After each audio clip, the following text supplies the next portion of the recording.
UKLO 1 year masters. No IELTS required up to 5 years visa. High visa success rate.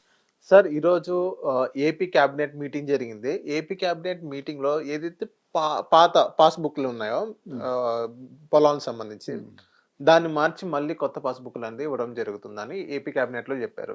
ఏదైతే పాత passbook ఏదైతే ఉన్నాయో అది జగన్‌మోహన్ రెడ్డి గారి ఫోటోతో ఉంది. దాన్ని తీసేసి మళ్ళీ కొత్తగా ఇవ్వబోతున్నారని వచ్చింది. ఇంకోటేంటంటే ఏదైతే సర్వే రాళ్ళు ఉన్నాయో పొలాల దగ్గర సర్వే రాళ్ళ మీద జగన్‌మోహన్ రెడ్డి గారి ఫోటోలున్నాయి. సో, అవి మొత్తం మళ్ళీ తీసేయబోతున్నారు. సో, అయి మొత్తం తీయడానికి ఈ కొత్త పాస్‌బుక్ నుంచి పాత పాస్‌బుక్ నుంచి కొత్త పాస్‌బుక్ మార్చడానికి కొంత డబ్బనేది ఖర్చయిద్ది. ఇలాగ వేస్ట్ ఖర్చులు చేస్తారని మీరు భావిస్తున్నారా? ఎలాగ వాదిస్తారండి? ఇప్పుడు పట్టా పాస్‌బుక్ అంటే ఏమనుకుంది? మన ఆస్తి పాస్తి అంతా కలిసి ఒక ఎకరం. దానికో పాస్‌బుక్ ఇస్తారు. మీ బొమ్మున్నట్టితే మీరు ఎన్నాళ్ళుంటారు? అవిశ్వాస ఏమైతే 3 సంవత్సరాల్లో లేచిపోతారు. సంవత్సరంలో లేచిపోతారు.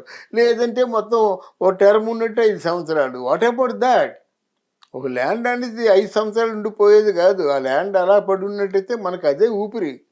దాని డబ్బే రేపు పొద్దున మనం ఖర్చు పెట్టుకొని పిల్లలు పెళ్ళిళ్ళు చేయాలన్నా మరి ఏదైనా చేయాలంటే అదే కదా. మరి ఉద్యోగాలు సద్యోగాలు చదువులన్నీ ఆ డబ్బు మూలాస్తి దాని మన తాలూకు జెరాక్స్ కాపీలు ఒరిజినల్ వాళ్ళకి ఎందుకండి? అదే కదండి వద్దంటున్నారు. కనుక ఏంటంటే ఆ బొమ్మలు తీసేయాలండి. గవర్నమెంట్ ఆఫ్ ఇండియా అంతే మనకి. ఎవరికైనా గవర్నమెంట్ ఆఫ్ ఇండియా అంతే. నేను ఐఎమ్ ఇండియన్, ఐఎమ్ ఆంధ్రన్ అని ఎవరు చెప్పడం. నేషనాలిటీ అంటే ఇండియన్ అంటారన్నమాట. అది ఉందా? అక్కడ తప్పు చేశాడా? తెలిసిన వాడైతే ఆ తప్పు చేస్తాడా? అలా అయిపోయింది. రెండోది ఏంటంటే రాళ్ళు కూడా నా సూచన ఏంటంటే రాళ్ళు కూడా తీసేయడం కాదండి. మామూలుగా ఆ స్ప్రే కొడితే రాళ్ళు ఆ బొమ్మ పోద్ది. ఆ స్ప్రే అది వాళ్ళకి కూడా ఎవరో చెప్తారులేండి. కానీ మనం ఏంటంటే రాళ్ళు చాలా ఖరీదు కదా. 30 లక్షల రాళ్ళు అంటే చిన్న విషయం కాదు. 75 లక్షలు అది 35 లక్షల రాళ్ళు అంటే చిన్న విషయమా? అందువల్ల ఆ స్ప్రే కొట్టి సర్వే నెంబర్ అంతే. అది ఇంపార్టెంట్. మీ సర్వే నెంబర్ 21 అనుకోండి, మీ ప్లాట్ నెంబర్ 21/30 లేదా 21/50 అనుకోండి, అదే ఉంటుంది. ఎప్పటికీ అదే కదా నెంబరు. అవును. 15 సంవత్సరాల్లో సర్వే నెంబర్ మారిపోదు కదా. బ్రతికినంతకాలం ఉండేటువంటి పనులే చేయాలని నా కోరిక. సార్, అదే ఏపీ క్యాబినెట్‌లో ఇంకా చాలా కీలక మార్పులనేవి తీసుకొస్తున్నారంట. ఇంకోటేంటంటే లాస్ట్ మంత్‌లో ఏదైతే కరెంట్ బిల్స్ ఏదైతే వాళ్ళు జనరేట్ చేశారో అంటే సెపరేట్ యాప్ అనేది వాళ్ళు క్రియేట్ చేయడం జరిగింది. మళ్ళీ చాలా లాస్ వచ్చింది. ఒక 50-60% మాత్రమే పే చేశారు.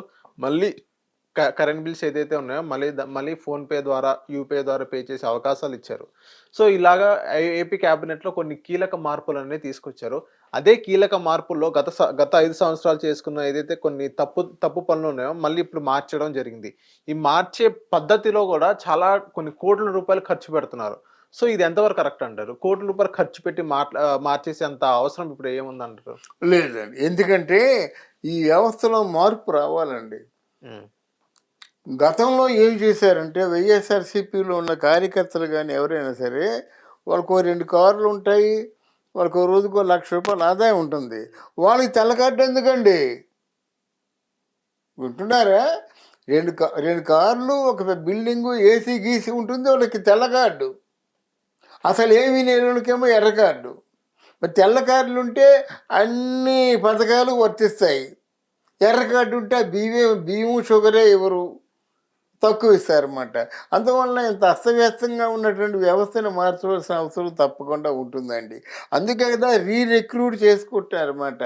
గతంలో ఉన్నవన్నీ ఇప్పుడు చెల్లవు. వాళ్ళకి నిజంగా పేదవాళ్ళైతే ఇస్తారండి, డబ్బున్న వాళ్ళు అయితే ఇవ్వరండి. ఆ మార్పులు చేర్పులు చేయాలి. దానికి పెద్ద ఖర్చు అవుతుందండి. పెద్ద ఖర్చు అవుతుంది కదా, డబ్బు ఆదా అవుద్ది. ఇప్పుడు కరెక్ట్గా నిరుపేదలకే వాళ్ళు పంచిపెట్టినట్టయితే, పథకాలు ఇచ్చినట్టయితే ఆదా అవుతుందండి. అంతేగాని ఇప్పుడు గవర్నమెంట్ పథకాలన్నీ కేవలం ఆ పార్టీ వాళ్ళకి అందాయండి, మిగతా వాళ్ళకి అందలేదు కదా. మిగతా వాళ్ళు చెప్పండి అందాయని. సార్, ఇంకోటేంటంటే ఇప్పుడు మొన్న జరిగిన ఏదైతే ముంబై ఇష్యూ ఉందో, ముంబైలో ఒక ప్రముఖ హీరోయిన్‌ని తీసుకొచ్చి ఆంధ్రాకి తీసుకొచ్చి, ఆ అమ్మాయిని ఒక జైల్‌లో 18 రోజులు వాళ్ళ అమ్మానాన్నని, వాళ్ళ పేరెంట్స్ కలిపి ఒక 18 రోజులు జైల్‌లో వేశారని చాలామంది ఆరోపణలొస్తున్నాయి. అది నిజమే అని చెప్తున్నారు చాలామంది. సో, ఈవెన్ దీని ఎనక సజ్జల రామకృష్ణారెడ్డి గారున్నారని చాలామంది అంటారు. ఇది నిజంగా సజ్జల రామకృష్ణారెడ్డి హత్య లేకపోతే ఐ మీన్ ఆయన పాత్ర లేకపోతే అంత దూరం వెళ్లి తీసుకొచ్చే అవకాశాలు ఉన్నాయంటారా? డెఫినెట్గానండి. జగన్ గవర్నమెంట్లో ఏ అవినీతి బాగోతం జరిగినా సరే సజ్జల రామకృష్ణారెడ్డి తాలూకు చేయి ఉందండి. సజ్జలకి కొంచెం ఈ పరిపాలన మీద ఎలాగ ఉంటుంది కానీ అంటే దాన్ని ఏమంటారండి, అందాన్ని ఆస్వాదించేటువంటి గొప్ప అలవాటు ఉంది. అందుకని ఆయన ఎన్ని అందాలను ఆస్వాదించాడో అందరికీ తెలుసు, మళ్ళీ ప్రత్యేకించి చెప్పుకోవడం ఎందుకు. ఆయనకి అందాలను ఆస్వాదించే గుణం ఉంది కనుక వాళ్ళకి మాత్రం అపాయింట్మెంట్, వారికి మాత్రం ఏదైనా ఒకటి చేస్తాడు అంతే. ఒక అమ్మాయి దగ్గర నవ్వినట్టు తీయన నవ్వుతాడు, నవ్వుతూ పడిపోయి ఏదో చేస్తారన్నమాట. అందులో ఆయనకు ఒక ఏదో తృప్తి ఉంది. ఇటువంటి ఈ యావ ఎక్కువ కనుక దాంట్లో ఏదో ఆయనకు తృప్తి ఉంది కనుక సంకనాకపోయారు అందరూను. సార్ ఇంకోటి ఏంటంటే బాలినేని శ్రీనివాస్ రెడ్డి గారు ఎవరైతే ఉన్నారో ఆయన జగన్మోహన్ రెడ్డి గారి అత్యంత బంధువు అని చెప్పొచ్చు. ఈవెన్ అదే బాలినేని శ్రీనివాస్ రెడ్డి గారు ఆయన నిన్న ఒక స్టేట్మెంట్ చెప్పడం జరిగింది. నన్ను వైసీపీ పార్టీలోనే సరిగ్గా పట్టించుకోవట్లేదని. ఈవెన్ లాస్ట్ ఒక 5 years మనం చూసుకున్నట్లయితే జగన్మోహన్ రెడ్డి గారు ఎమ్మెల్యేలకి అపాయింట్మెంట్ ఇవ్వలేని పరిస్థితి మనం చూసాం. అదే తరహాలో జగన్మోహన్ రెడ్డి గారు ప్రభుత్వం మారినా కానీ అదే తరహాలో ఉన్నారంటారా? అవునండి. ఆయనలో ఆయన చేసిన పెద్ద తప్పు ఏంటంటే ఆయన ఇంకా అధికారంలో ఉన్నారనుకుంటున్నాడు. అదే ధిక్కారం, అదే అపాయింట్మెంట్లు, అదే మాటల మాట, అదే శిక్షించడం. వాడు ఏమంటున్నాడంటే మాకు మీకు పెద్ద తేడా లేదురా బాబు, మాది 40%, మీది 46%, ఓన్లీ 6% కదా మేము గెలిచామంటాడు ఆయన. అవును, ఆయనకి ఓట్ బ్యాంక్ ఉంది కదా, అదే భావిస్తా. అదే భ్రమలో ఉన్నాడు. అయితే ఆయనలో ఉన్న పెద్ద గుడ్డి నమ్మకం, అటు విజయసాయి రెడ్డిని నమ్మాడు, ఇటు సజ్జలు నమ్మాడు. మొత్తం ఎమ్మెల్యేలకు ఎవరికి కూడా కనీసం అపాయింట్మెంట్ లేదు. మిగతా వాళ్ళతో మాట్లాడడానికి కూడా ఇబ్బంది. అందరి ఫోన్ లేదు, ఆయనకి అసలు ఫోన్లే లేవు, ఫోన్ నెంబర్ ఆయనకి తెలీదు. ఎన్ని కుతంత్రాలతో ఉన్నటువంటి నాయకుడిని ఎవరు నమ్ముతారండి? మొన్న రజనీకాంత్ అడిగాడు మీ ఫోన్ నెంబర్ ఏమిటని, అబ్బాయి నా ఫోన్లో ఏముండి అన్నాడు. మరి మీకు వస్తే ఎలాగా, ఎవరు చూస్తారు? నా ఫోన్లు లేవు, నాకు ఫోన్ నెంబర్లు లేవు అన్నంత తాంత్రికుడు ఆయన. సార్ ఇంకోటి ఏంటంటే తాడిపత్రిలో ఏదైతే అర్లర్లు జరుగుతున్నాయో అది ఇప్పటికీ ఇలాగే కంటిన్యూ అవుతున్నాను సార్. ఏదైతే పెద్దారెడ్డి గారు ఉన్నారో అక్కడ పెద్దారెడ్డి వైపు ఏదైతే వీళ్ళు జేసీ బ్రదర్స్ ఒక టార్గెటెడ్ లా వెళ్తున్నారో, ఈవెన్ అక్కడ అశ్మిత్ రెడ్డి అక్కడ present MLA Tadipatri present MLA Ashmit Reddy గారు కూడా నిన్న ప్రెస్ మీట్ పెట్టడం జరిగింది. పెద్దారెడ్డి వాళ్ళే మమ్మల్ని ఐ మీన్ మమ్మల్ని కెలుగుతున్నారు అన్నట్టు విధంగా అశ్మిత్ రెడ్డి గారు అన్నారు. ఇది ఎలా చూడొచ్చు అంటారు? లేదండి, అక్కడ మొదటి నుంచి కూడా వీళ్ళిద్దరి మధ్య కోల్డ్ వార్ నడుస్తుందండి. జేసీ దివాకర్ రెడ్డి కొంచెం సైలెంట్గా ఉన్నాడు కానీ ప్రభాకర్ రెడ్డి చాలా ఫోర్స్గా ఉన్నాడు. పెద్దారెడ్డి కూడా చాలా ఫోర్స్గా ఉన్నాడు. వీళ్ళ మధ్య ఫ్యాక్షన్ తగాదాలు ఎప్పటి ఉన్నాయండి.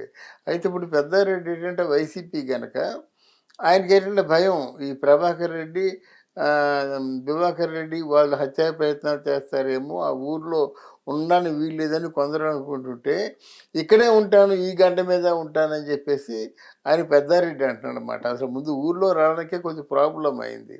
ఆ కోల్డ్ వార్ అలాగే ఉందండి. కోల్డ్ వార్ని పరిష్కరించే మార్గం లేకపోతే మళ్ళీ ఫ్యాక్షన్ కంటిన్యూ అవుతుందండి అక్కడ. హిట్ టీవీ యాప్ ని డౌన్లోడ్ చేసుకోండి. ఇందులో short news, live news, entertainment movies అన్ని అవైలబుల్ గా ఉన్నాయి. Please download hit TV app.